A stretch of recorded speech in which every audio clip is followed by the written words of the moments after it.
Praise the lord. దేవుడికి స్తోత్రం. అందరు బాగున్నారు కదా?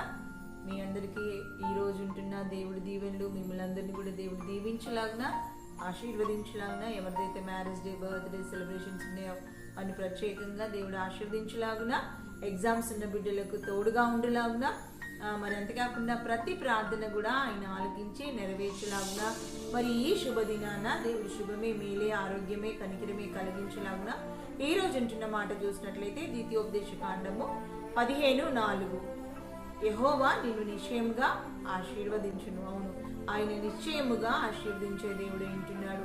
అవును, ఆయన మాట ఇచ్చి నెరవేర్చే దేవుడే ఉంటున్నాడు. ఆయన అద్భుతాలు చేసే దేవుడే ఉంటున్నాడు. ఆయన మాట మార్చుటకు నరుడు ఎంత మాత్రం కూడా కాదు.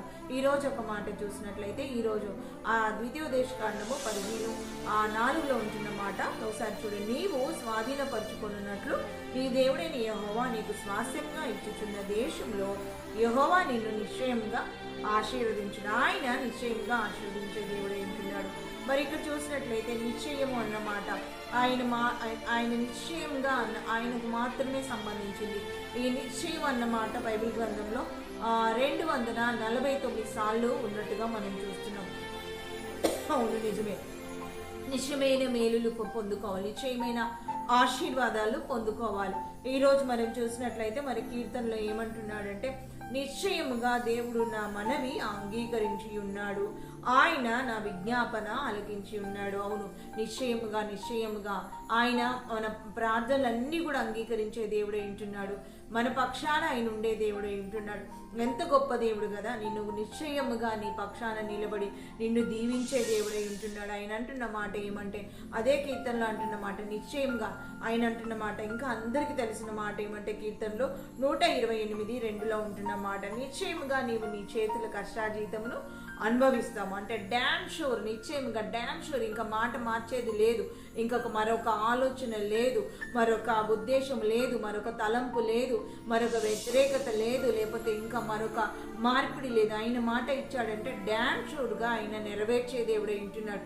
నిశ్చయంగా అనేసి ఆయన మాట్లాడుతున్నాడు. ఈ నిశ్చయం అనే మాట ఎంత ధైర్యం ఉంటే, ఎంత బలం ఉంటే, లేకపోతే ఎంత జ్ఞానం ఉంటే, ఎంత అధికారం ఉంటే, ఎంత అవగాహన ఉంటే మాత్రము ఈ మాట అన్నవాళ్ళు నెరవేర్చుకోలేరు. కానీ దేవుడు మాత్రము ఈ మాటని ఆయన అన్న రీతిగా నిశ్చయముగా దేవుడు దీవించే దేవుడై ఉంటున్నాడు. అవును, నిజమే. ఈరోజు మరి ఒకసారి చూసినట్లయితే ఆయన అంటున్న మాట, ఆయన మన ప్రార్థనలన్నీ కూడా ఆలకించే దేవుడై ఉంటున్నాడు. ఆయన అంటున్న మాట పరలోక రాజ్యం మత్తయి సువార్తలో 7:11 పరలోకమందున్న మీ తండ్రి తను అడుగువారి అన్నిటికంటే తను అడుగువారికి అంతకంటే ఎంతో శ్రేష్టంగా మంచి ఈవులను ఇచ్చే దేవుడంట. అవును, ఎవరైతే ఆయనకు అడుగుతున్నారో, ఎవరైతే మరి ఆయన యందు ప్రార్థన కలిగి ఉన్నారో, ఆయన పాదాలు పట్టుకునే వారిగా ఉన్నారో వారికి ఆయన ఏం చేస్తాడంట, మరి అడుగు వాటి కంటే కూడా నిశ్చయముగా మంచి ఈవులను ఆయన ఇచ్చే దేవుడు ఉంటున్నాడంట.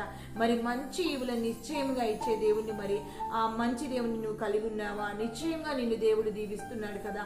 మరి నిశ్చయమైన భక్తిని, నిశ్చయమైన ఆత్మీయతను, నిశ్చయమైన మరి ప్రార్థనను, నిశ్చయమైన దేవుడి యందు భయభక్తులను కలిగి ఉన్నావా? నేను కూడా పరిశీలన చేసుకునే వారిగా ఉండాలి. ఎవరు ఇంత నిశ్చయంగా చెప్పేవారు ఎవరు లేరు. నిజమే.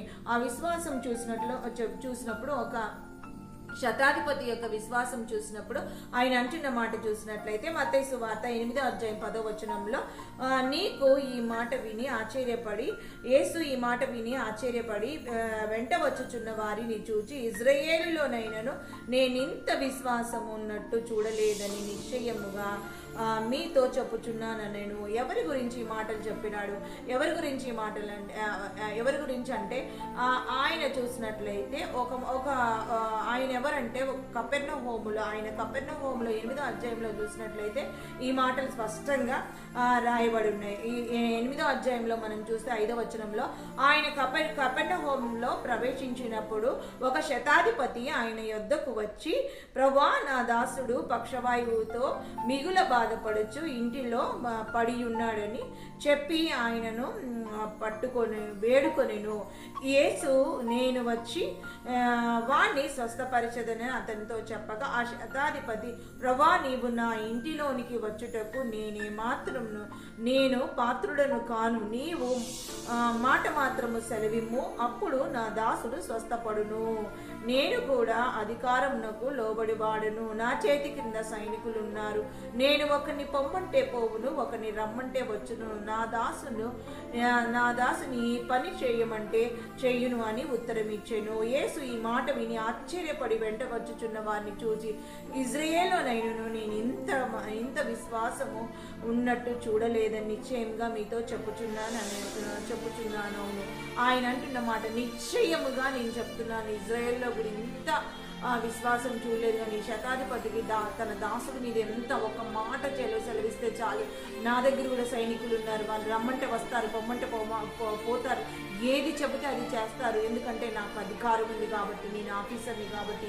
నీకు కూడా అధికారం ఉంది, నీవు కూడా గొప్ప. మరి నేనైతే ఒక పరిధికి మాత్రమే, ఒక 100 మందికి మాత్రమే, కానీ నీకు భూమి మీద అధికారం ఉంది, ఆకాశం మీద అధికారం ఉంది, దయ్యాల మీద అధికారం ఉంది, రోగాల మీద అధికారం ఉంది అని ఆయన అంటున్నాడు. అందుకనే ఆయన గ్రహించగలిగాడు. ఒక అన్యుడై ఉండి, దేవుని ఎరగని బిడ్డ అయ్యండి, మందిరానికి వెళ్ళని వాడిగా ఉండి, ఆయన అంతగా మరి దేవుడి గురించి తెలుసుకున్నప్పుడు, మరి మనము మందిరానికి వెళ్తూ వాక్యం వింటూ, మరి దేవుడి గురించి మరి ప్రార్థన చేస్తూ, దేవుని మరి వాక్యం చదువుతూ, మరి మనం ఎంతగా విశ్వాసం కలిగి ఉంటున్నాం.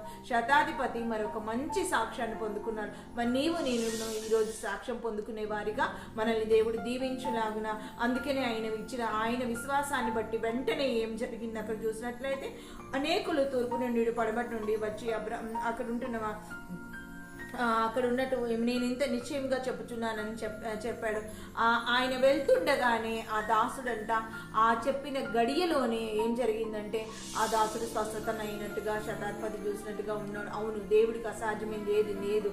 ఆయన నిశ్చయంగా నిన్ను దీవిస్తాడు, నిశ్చయంగా నీ బాధలు తీరుస్తాడు, నిశ్చయంగా నీ కన్నీళ్లు తుడుస్తాడు, నిశ్చయంగా నిన్ను ధైర్యపరుస్తాడు, నిశ్చయముగా నీకు ఆదరణ ఇస్తాడు, నిశ్చయముగా నిన్ను బలపరుస్తాడు, నిశ్చయముగా నిన్ను మరి మంచి చదువులను ఇస్తాడు, నిశ్చయముగా నీకు ఉద్యోగాన్ని ఇస్తాడు, నిశ్చయంగా నీకు గర్భఫలాన్ని ఇస్తాడు, ఆయన నిశ్చయంగా నీ వివాహాన్ని జరిగిస్తాడు, నిశ్చయంగా నీవు అనుకున్నదన్నీ కూడా నీ పంటలో నీకు ఆశీర్వాదం ఇస్తాడు.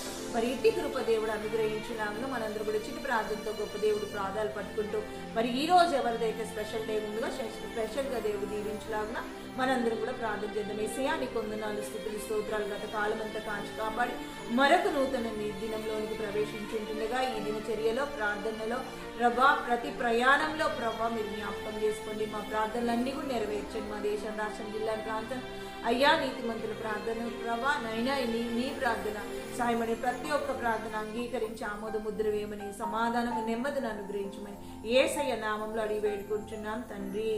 ఆమేన్, ఆమేన్, ఆమేన్, ఆమేన్. అందరూ కూడా వందనాలు. Praise the lord. యెహోవా నిశ్చయంగా మిమ్ములను మీ కుటుంబాలను మరి మీ యొక్క పనులలో, వ్యాపారంలో, అన్ని విషయాలలో దేవుడు దీవించి ఆశీర్వదించును గాక. ఆమేన్. God bless you. లైక్ చేయండి, షేర్ చేయండి, సబ్స్క్రైబ్ తప్పకుండా చేయండి, చేయించండి. వందనాలు.